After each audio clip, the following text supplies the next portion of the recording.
Hi everyone, I'm Sam Fritz, the Director of EdTech and AI at Solution Tree. Thank you for joining me on this new podcast series, From Foundation to Future PLCs and AI in Education. This series has been recorded live on site at our events to capture the energy of the Institute, to provide fresh ideas, authentic voices, and inspiration for educators at every stage of their journey. Dive in with me as I talk to our keynoters, presenters, and attendees to learn from their successes and their challenges. All right, welcome everybody. My next guest is Dr. Micah Studer from Visions in Education. Thanks for joining me today, Micah. Great Pleasure to be here, my friend. So tell me a little bit about you first. I know you've been all aspects in education, right? You're Chief Academic Officer now for Visions, correct? That's correct. All right, tell me a little bit about your background. A little bit more about background. Let's start with first things first. Today is my 21st wedding anniversary to an amazing woman named Heidi. I'm a father to four pretty cool kids who are just amazing people in their own right. I'm a big fan of sailing, and I love Scottish games, and I like to think that whenever we talk about who we are as professionals, really the personal informs the professional more than the other way around. Yeah. But in my professional capacity, I have been a middle school teacher. I taught. Me too. Yeah. I love middle school. They're a good bunch. I think they like to keep us on our toes, and I do agree with the keynote speaker. Like, it's either your jam or it's not. Right. But I feel the same way. My wife is an ELD elementary teacher, and I kudos to them. I do not know that I could functionally perform that task. Right. I've been a site administrator, a district office administrator, a county office administrator, before coming to Visions, which is a charter school in Northern California, about 7,700 kids across 9 counties, centered in Sacramento. We have about 513 staff, and it's a pretty fun place to be. We're what's called a non-classroom based charter, which means that we do not have any physical facilities, but we do have a plethora of in-person events and interactions, and so it's a really unique instructional model. And part of the why I chose, I was an assistant superintendent at Yolo County Office of Education before coming here, and the reason I moved over is because when I went through the pandemic with my own kids and looked at some of the challenges that our model of education had coming out of the pandemic, I figured there had to be a better way. And what a better way to incubate the best lessons and best instructional strategies than at a school that specialized in it. And it's been 4 years and I'm starting my 4th year there as Chief Academic Officer, and it's been a lot of fun, and I look forward to sharing more about it. Absolutely. Very similar experience for me. Like, I was a e-learning coach during the pandemic. So what a great way to learn about ed tech products and how they're not always the best at serving kids' needs. So I love this. Thank you. We're live at an event in Sacramento. So I know it's home, but still, thank you for spending your day. I'm sure you're going to get out of here quickly and go enjoy some time with your wife tonight, I hope. Oh, absolutely. Okay. Absolutely. Great. So, let's just let's just hit this, head on here. Not non-site based charter. Mm-hmm. Why PLC for you there, and why bring people to this event? You have a large group here. The event's exciting anyway, but your team is super excited. So tell me about why you bring people here, and how did you get here? Oh my gosh. Okay. Well, I got here because when I first got hired at Visions, my superintendent told me one of my key things that we needed to do was PLCs. Now, what I didn't understand then was, one, I didn't even have a good sense of the school in its totality. Yeah. And two, I had done PLCs light everywhere else I had been. So of course I knew how to do PLCs. Yeah. You have a meeting on Wednesdays. Right. So we're just going to have a Zoom meeting on Wednesdays, and that's doing PLCs. Right. Yeah. And I came here, and our school was at a real critical transformational point, I would say. Their superintendent, the previous superintendent, had been there many, many, many years. And as we got new leadership, and as we looked at charting our path forward, as we look at coming out of the pandemic, it really was a question of, how do we do this education thing right? So we came to the PLC conference that first year, and we brought all of our administration and leadership, because the truth that is universal is if leaders aren't in it, aren't excited about it, and don't support it, you can send as many teachers as you want, it's not going to get traction. Right. It has to be both known, understood, and supported by the leadership. And if I may add a side anecdote, in my estimation, if your leaders can't exist within a PLC, meaning that you don't have like a principal PLC, you don't have a district office PLC, it's really hard to both know, coach, and see what should your teachers be doing. Absolutely. And so when we had that first year and we got our leadership excited, there were a multitude of questions around, well, how do we do this without a physical plant? How do you get PLCs together when you have teachers spread out across? And think about this, the footprint we cover is about the size of the state of New Jersey. How do you do PLC when you don't have 4 walls of a building to get there? Our first year was a lot of fun. It's a bit of a struggle trying to get people excited, and we're trying to figure stuff out on our end. But what was key was we ran in with Dr. Regina Odens because my superintendent had some previous experience with Mike Matos. Okay. Mike Matos, he said, we're a non-classroom based charter school. Who is the person? And he says, oh man, you got to talk to Regina Owens. Yeah. Regina Owens comes in and she starts answering questions. And I don't know about other people who've ever led initiatives.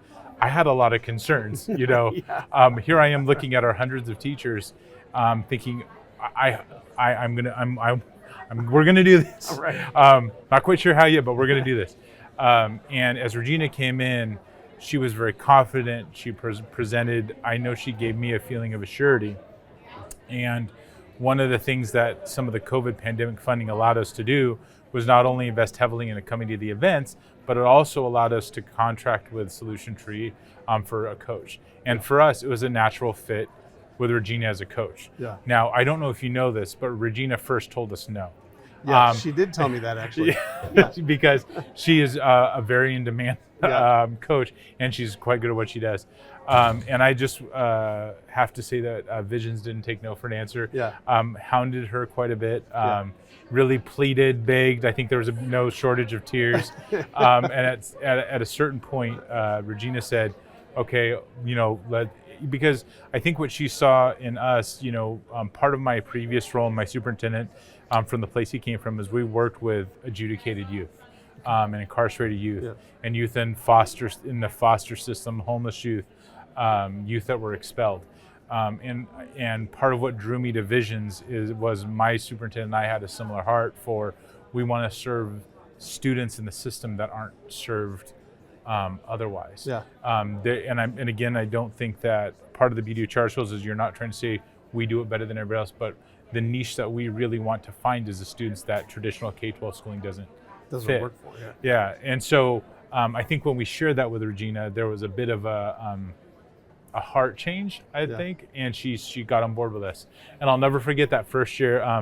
I'm a bit of an intense person, I would think, or I think my wife would characterize me as an intense person. And I remember our first meeting with Regina, like many people who want to do well and are doing a lot of different things all at once. I said, okay, how do we do this? And I start rattling off everything I know about PLCs and here's all the things we're going to do.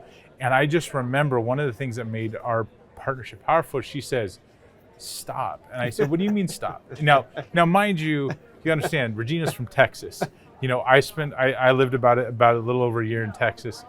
And I was like, wait, you just told me, what do you mean stop? Like, she goes, I don't know anything about your school. Oh. How about we start with, tell me about Visions. What are you trying to accomplish? Yeah. And we start talking, and as we talk through things, and we're like, okay, and when we do this, what she said is like, okay, so what are your essential standards? Well, how are your PLCs organized? And I'm like, well, no, but what about this? What about this CFA problem over here? And she goes, and I remember her pulling me aside a couple times, and it's like, don't forget to keep first things first. Yeah. PLC, if done well, is sequential and it makes sense, but you cannot let perfect be the enemy of the good. Yeah. And I think in a lot of ways, I was overcomplicating things intellectually in my own head and letting that be a barrier to initiating on some of the good work. Yeah. I would say a lot of the first year of our work had to do with retraining what the leadership thought about PLCs. Okay. The following year, we brought 100 and some odd teachers to the PLC conference. And just like we did, there was a lot of hesitation at first, a lot of excitement, a lot of hesitation. And I just thought, oh my gosh, okay, I have to believe this is going to work. The evidence says it's going to work. I have to get behind this. It's going to work. Even though I'll be honest with you, I had a hard time seeing it. Yeah. Because it was a bit of a big undertaking. Yeah. But then I'll never forget that third year. So the third year, we looked at our total staff and we said, okay, we have about 150 people haven't been. We said, hey, if you haven't been to PLC in Sacramento, everybody's got to know what we're talking about. You got to go at least once. And so last year we finished training everybody. And if there were any stragglers, we even held a PLC Institute of our own creation in October to make sure everybody has that foundational knowledge.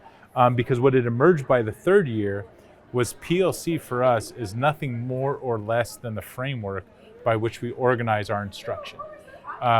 What I mean by that, in some ways, rather than trying to do PLC and do it right, it's like, how do we organize instruction through the PLC process? How do we organize assessment through the PLC process? Yeah. How do we organize curriculum through the PLC process? So when everything is kind of organized around that central guiding tenet that we do education together, we lead with those 4 guiding questions, it also simplifies things. Right, absolutely. And it also strips away a lot of the complicating factors. So what happened last year that was really interesting, and I remember pulling Regina aside, is the narrative flipped. I don't know when it flipped. I can't tell you how it flipped. But last year, our teachers started getting after us. We need to do more. Hey, I sat in that session. They said we should be doing these assessments. We should be meeting like this. They said. And I was sitting there thinking, we're at the third year of this journey. Like, is this real? Is this really happening? I remember yeah. She goes, and Regina said, I told you that would happen. Right. Because I almost think this moment of inertia that has to be overcome, and hang on when it does, because then the best thing you do, we have a gentleman we work with, he's a really amazing guy named Adrian. He says, in the moment when the universe has come together and the stars have aligned and you have that critical momentum, hold on and run. Yeah. You don't and the image I have is like a Super Bowl team. You cannot be on a Super Bowl team forever. Right. So on the moment you're on the Super Bowl team, man, lean into it, live it, run it, experience it. Yeah. And I got to say, this year has been no different. The common feedback from this year is, how do we do more for our kids? How do we structure more for our kids? And I got to say, a lot of people say they're student-centered, but unless you're doing the things that are inherent in this system where you're really putting the students at the forefront, you're wrapping around and supporting the families, you're not letting things get in the way of engaging with students, are you really student-centered? Right. And I think that at the end of the day, there's an identity question you have to ask yourself there. So that's a long way of saying that's in a nutshell, and there's far more details, and I have to give props to our amazing teacher team. Really, I say the leadership is incredibly important because that is in the initiation, but until you get teacher buy-in, you're just a talking head. Right, yeah. And we've got an amazing group of teachers leading that work. Yeah, I want to go back and unpack a little bit of this that we just talked about. So, first of all, you can hear, we're at the event now, right? We're live here at the event. And we did interview Regina earlier in this podcast episode. If people don't want to go hear from Regina, they can listen to that. Yeah. She has a very different take, by the way, privately on this story. You said you gave a lot more detail than she did, but similar in the way that it kind of reminding you to keep it simple, go slow, follow the playbook, take the steps, and just kind of trust the process, right? But I think that one of the things that really intrigues me about your situation is, we talked about innovating inside the box, like that idea of we can't control the fact that we're all over this size of New Jersey, and we can't control the fact we don't have a physical space, but best practice is best practice, right? So we're going to lead into this, right? Right. So that's a very unique approach. So I think give some words of wisdom maybe for those folks that think they're in a situation that is too unique to apply the process, or their situation is too, out there for us to try to use this process to drive school improvement.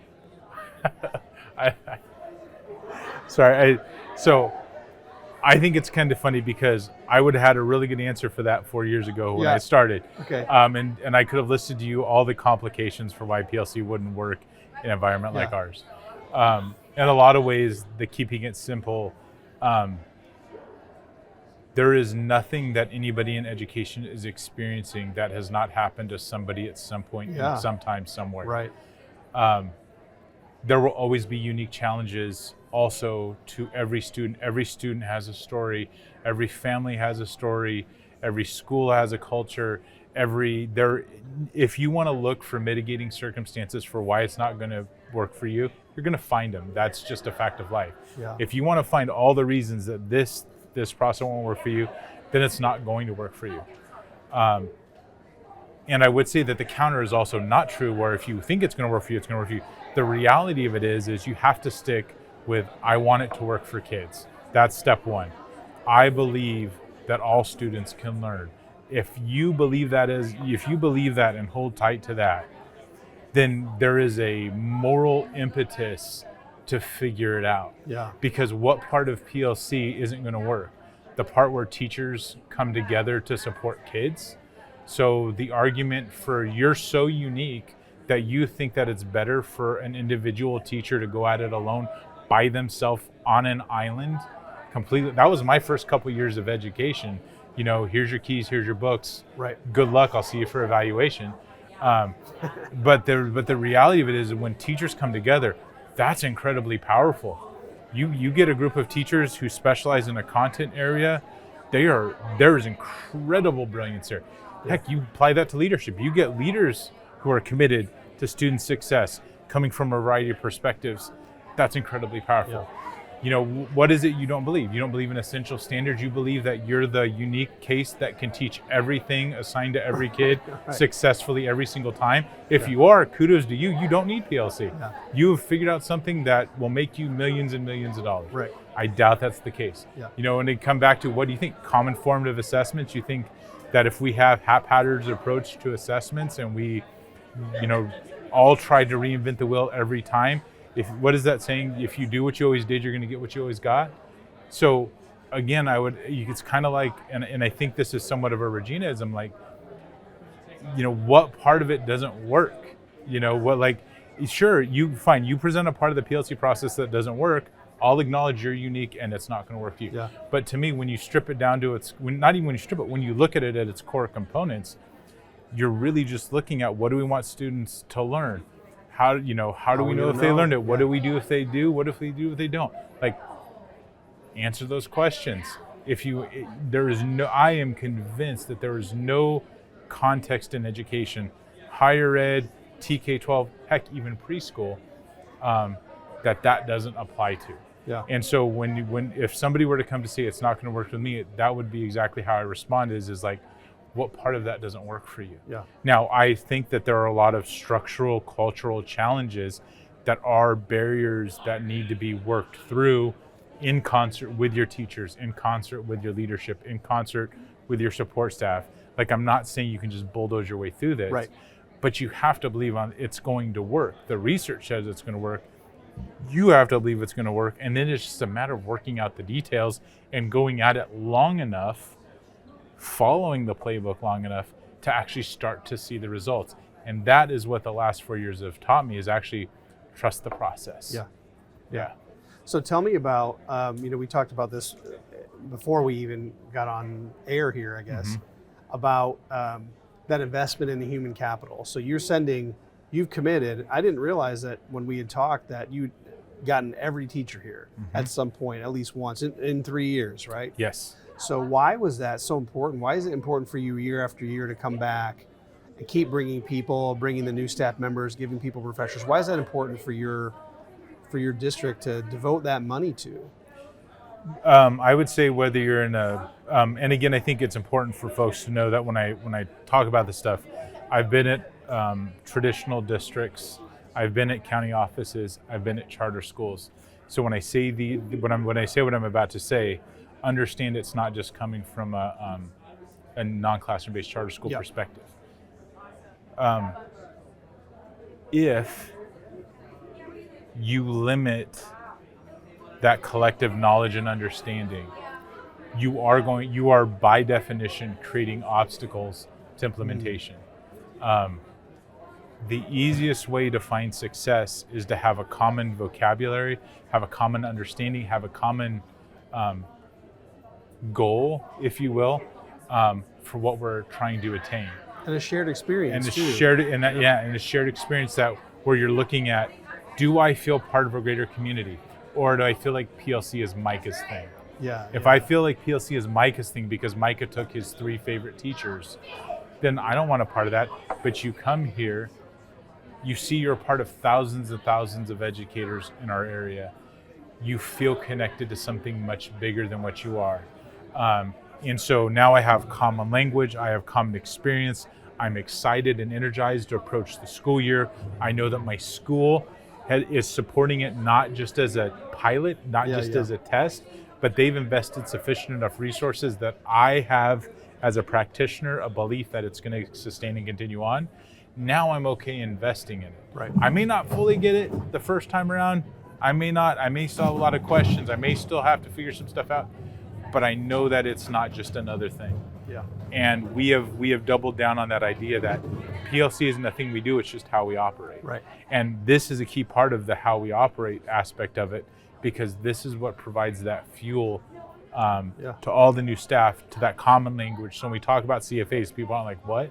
Yeah. Because in a lot of places people say, I've done PLCs. Right. But this is how we assure you, say when we're doing PLCs, that you have an understanding of what we collectively envisions as an instructional staff are actually targeting. Yeah. Let's talk about the today.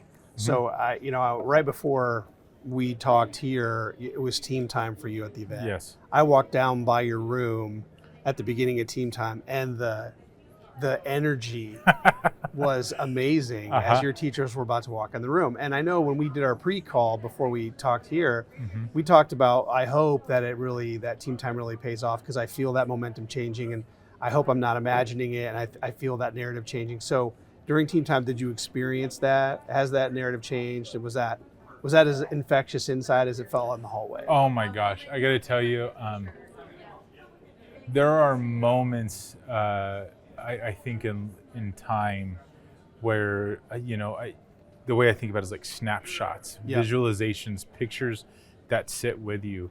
And I think when you sit in leadership, oftentimes it's a lot like you believe in what you're doing, you trust what you're doing, and then there's moments that that things just sort of come together, and you see that things are progressing that way.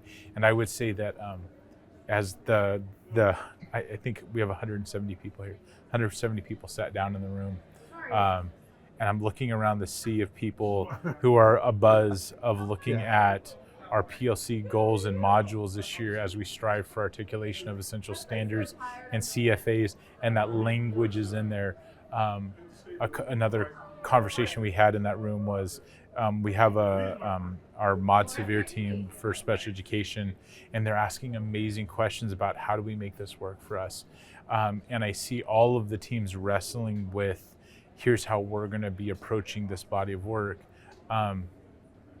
There is no more, is this going to stay? Is it going to outlast the superintendent? Is it going to last the CAO? Is this just something that is a passing fad? Like, the level of investment on a part of our staff is amazing.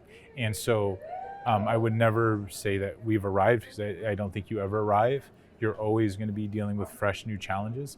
But at the same point in time, we have crested that hump of PLC persisting as the way we do business, as the way we serve students and their families.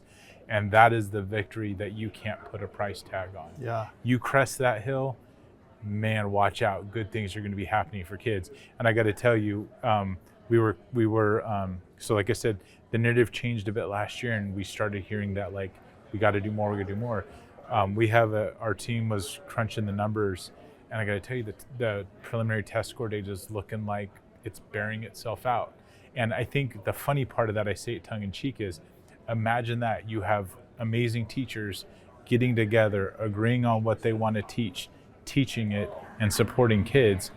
What's not there to like in that? How could it not make improvement over the opposite? Right.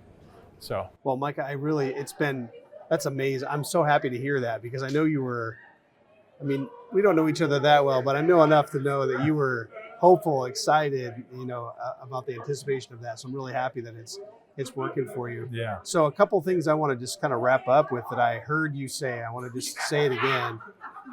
But, when I first came to my first event, super excited to go back to my school. I was a small group of like 6 teachers that got to go, and I was ready to go on my own. And I had the same experience where it was like, oh, let's do this. So what would you say if you had that excitement, you're leaving, feeling invigorated and ready to go, but you're a small group just getting started? Go slow to go fast. Is that your reminder? Stick to it. What would you say to? Well, it's kind of funny. So I said we're a big school now, but when I was a site admin, I was in a place called Winters Joint Unified School District. The total school district was 1,500 kids. Yeah. I think our school was 430 when I was there, and so I'm holding these 2 pictures up in my head at the moment, and I would say that you need to go as fast or as slow as the culture allows. The playbook is the playbook. The process is the process. Every culture, every system is its own unique, beautiful painting, if you will. As leadership, as teachers, go as fast as your culture will allow, but also understand no matter how good you are, no matter how excited you are, it does take time. Yeah. It takes time because anything that's worth doing takes time.